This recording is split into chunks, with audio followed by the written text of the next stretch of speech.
Who do you think's got the most pressure heading into the final? I can tell you now, I've got no pressure. I'm sure Michael would have said the same. Just going to enjoy it. 105 average there, some incredible finishes. When you're playing at that level, do you feel unbeatable up there? I felt very, very confident tonight. I wouldn't say the best I felt. The best I felt was against Nathan in the quarterfinals. But I'm just glad that I'm playing with confidence. And it feels like you're improving game by game in this tournament. Do you feel like you're peaking at the perfect time? Yeah, obviously I'm hitting the shots when they needed to, and Stephen, he was right behind me throughout the game, and I couldn't step off the gas. Yeah, I think everyone else is looking forward to it more than I am. But win 7 sets, I'll be happy.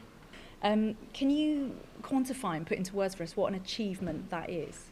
It's massive, but the amount of darts you play all year round, you don't really think about it until the World Championship comes around in December again, because you've got to focus onto the next tournament. But once you're here, you know what you've accomplished the year before, and for myself, you can only fix it. Playing obviously a legend of the sport, a 3-time champion, how will your experience of last year's final help shape how you approach tomorrow? Will you do anything differently? What have you learned? I don't really know what I've learnt. Obviously, I've been last on pretty much every time throughout the tournament, so I'm going to have to get earlier and obviously make sure I get some sleep tonight.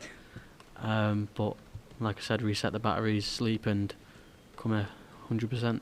I know this is all you've really been talking about for the last year, but can you try and explain to us just how different life is sitting here today than you were when we spoke to you at this time last year? Yeah, it's changed massively. Everyone knows why. I don't really like to say it, but yeah, this is why the sport's so good, and this is why we do it. And what have your parents, your family said to you? Don't think they said anything yet. I just give them all a hug.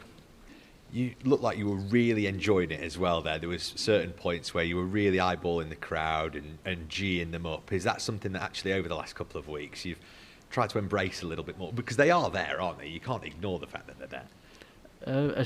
Same as the Nathan Aspinall game, the crowd want the game to go on, but when you're 1 set away or 2 sets away, when obviously I hit the 84, you just think to yourself, nah, I'm going to have to stop this and get over the line. On paper, Luke Littler in another World Championship final, it reads the same, but does it feel different this time around after the last 12 months? It's very different because what I've accomplished last year, but yeah, what a way 2025 could get started off to.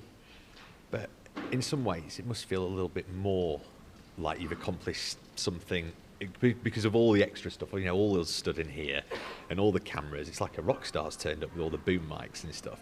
With that in mind, that's got to give you a bit more validation, the fact that you've done it with all the extra clingers on and baggage. Yeah, obviously, these guys, you do what you do. And obviously we'll speak to you, but after it's all done, we've got to reset and we'll have to go again.